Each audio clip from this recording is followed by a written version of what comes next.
lensa kontak itu Oke. kategori obat gitu ya.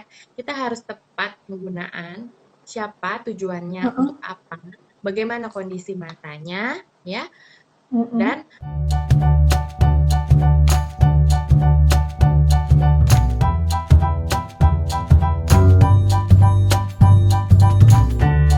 Hai dok, halo, suara saya kedengeran? jelas sekali. Apa kabar? Lagi di tempat praktek kah sekarang? Lagi break nih ya, Oh, lagi praktek. break. Oke.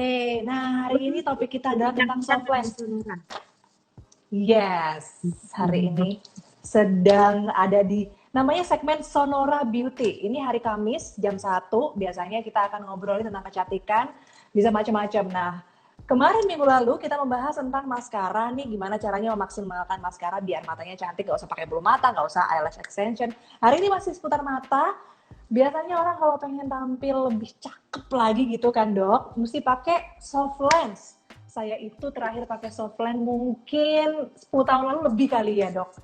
Udah lupa gitu rasanya, karena yang saya ingat tuh ganjel. Jadinya aku males gitu pakai. Anyway, sebelumnya mungkin dokter Astri bisa menjelaskan kepada sahabat sonora yang bergabung, soft lens sebenarnya apa sih? Aman atau tidak gitu? Soft lens itu sekarang banyak dipakai masyarakat luas ya. Sebenarnya itu Mm-mm. adalah material berbahan hidrogel yang didesain dan dirancang Oke. untuk dapat ditempelkan di depan kornea mata kita. Nah, lensa Hmm. itu banyak tujuannya, tapi yang terutama secara medis itu tujuannya adalah untuk memperbaiki kelainan refraksi atau plus minus yang ada di mata kita.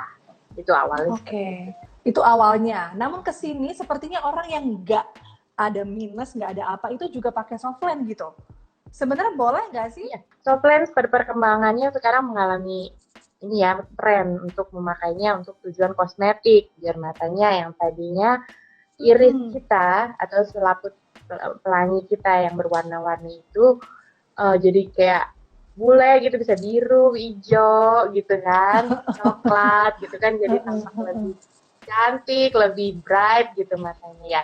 Sekarang memang trennya seperti itu, hanya nah lensa kontak kosmetik ini harus diatur penggunaannya gitu. Di negara-negara maju yang boleh memberikan lensa kontak itu pada customer hanyalah dokter mata dengan resep yang diberikan juga oleh optometris atau ahli pengukur refraksi mata gitu, optometris. Tapi kalau di Nggak bisa Indonesia ini sembarangan. memang regulasinya terlalu terlalu longgar ya sehingga tuh siapa aja bisa mengakses bahkan di online di mall-mall yang di stand-stand kecil itu aja bisa menjual lensa kontak yang Bener. kita Ya, tidak ya. tahu standarisasinya apa gitu. Nah itu yang harus hati-hati. Nanti kelanjutannya saya ceritakan Nah, kepada Mbak Rara. nanti nih dok, aku pengen tahu juga standarisasi yang memang kriterianya yang paling benar gitu, yang aman untuk kita pakai itu yang seperti apa. Sebelumnya pengen tahu juga apakah ada macam-macam soft lens itu ada bermacam-macam jenis gitu, lalu apa saja kegunaannya? Nah, lensa kontak itu banyak Mm-mm. jenisnya. Itu ada yang dinilai dari jarak eh, ketahanan dari lensa kontak itu. Misalnya lensa kontak untuk harian, yang sehari buang, ada Iya. yang bulanan, ya, ada yang mingguan, ada yang bulanan, ada yang extended wear yang bisa 6 bulan atau ada juga lensa kontak yang bisa dipakai dirancang untuk pemakaian berhari-hari itu ada. Nah, itu jenis-jenis Hmm. menurut ketahanan waktunya ya. Tuh. Oke. Terus kemudian ada juga jenis yang menurut uh, indeks refraksinya. Jadi ada minusnya, ada juga yang disertai dengan koreksi silindris, itu adalah lensa Oke. kontak torik namanya. Nah, itu untuk mengkoreksi Mhm, kalau ada mhm. yang punya silinder besar itu juga bisa. Seperti itu sih secara umum. Oke.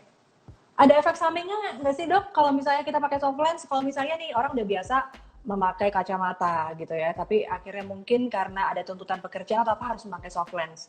Nah, ada efek samping nggak sih dari mereka yang mungkin nggak biasa pakai soft lens ini? Ya, lensa kontak sebelum kita bicarakan efek samping, kita juga bicarakan tentang Mm-mm. indikasi. tujuan. Jadi lensa kontak itu Oke. kategori obat gitu ya. Kita harus tepat penggunaan, siapa tujuannya Heeh. untuk apa, bagaimana kondisi matanya ya, Mm-mm. dan kita harus pas ukurannya gitu. Jadi itu seperti obat ada dosisnya, kita juga harus pas ukurannya. Karena lensa kontak itu ibaratnya kita pakai baju ya, Mm-mm. ukuran baju kita kan juga beda-beda Harus ya. pas gitu ya. Ada yang orang yang kurus, ada yang gemuk, ada yang tinggi, ada yang pendek. Nah, itu lensa kontak itu kan dipakaikan ke mata kita supaya kita pakaiin baju ya, sehingga itu harus pas gitu, nggak boleh kelonggaran, nggak boleh kesempitan. Nah, itu yang Mhm. menyebabkan Mhm. nanti pas pas enggaknya ukuran itu yang akan memberikan outcome si pasiennya, ih nyaman ya pakai lensa kontak ini, atau itu ganjel banget gitu, atau aduh mata aku jadi merah, jadi kering gitu. Itu yang mempengaruhi kenyamanan orang itu memakai lensa kontak adalah ukuran lensa tersebut, jadi itu harus pas. Dan itu sebabnya bukan lensa kontak itu nggak boleh sembarang beli, harusnya idealnya itu dipikir dulu sama dokter mata, diukur-ukur segala macam. Tapi kalau di Ah. Indonesia ini penjualannya terlalu bebas sih. Tapi yang kalau untuk meminimalisir uh, lensa kontak yang sembarangan itu harus berkonsultasi setidaknya dengan optometris atau orang-orang petugas yang sudah terlatih di optik gitu. Oh, oke. Seperti itu. Intinya jangan sembarangan beli gitu ya. Ya, kalau yang di mall-mall cuman SPG itu tuh sepertinya itu berbahaya ya karena dia tidak memiliki dasar Hmm. pengetahuan ya dan dia tidak memiliki alat-alat untuk mengukurnya gitu. Kalau di optik itu kan terutama optik besar yang ada di mall itu kan dia punya ruangan khusus untuk memeriksa kan, Ya, periksa kondisi betul. matanya, ada komputernya, dan di sana ada biasanya disediakan wastafel untuk cuci tangan ya, dan itu dan itu diajari untuk pengguna Iya. pertama lensa itu mereka bersedia untuk mengajari, bahkan untuk optik-optik ternama yang besar di mall itu biasanya mereka menyediakan tester ya. Testernya itu bukan Oh, kayak oke. di mall, bukan kayak yang di stand-stand itu, testernya itu yang satu satu barang dipakai sembarang orang yang mau nyoba nyoba Rame-rame gitu. rame-rame pakai warna biru cocok nggak ke aku, terus nanti dia lagi nyoba lagi coklat, itu berbahaya sekali. Itu tuh bertukar-tukar, lensa kontak itu sangat berbahaya dan bisa Berbahaya. menginfeksi ya, apalagi lagi COVID begini ya, kita Wow. tukar-tukar gitu kan, itu bahaya banget Betul. ya. Jadi itu kebersihannya tidak terjamin, pindah-pindah orang itu sangat berbahaya. Sementara kalau di optik yang sudah terstandar ya, itu mereka ada tester yang hanya dipakai dibuka untuk satu orang gitu. Oke. Dengan Oke, kemasan yang apalagi tertutup, yang steril cuman dan beli, iya, apalagi yang cuma beli di online, ya kan? Itu betul. lebih berbahaya lagi pastinya ya, Dok ya.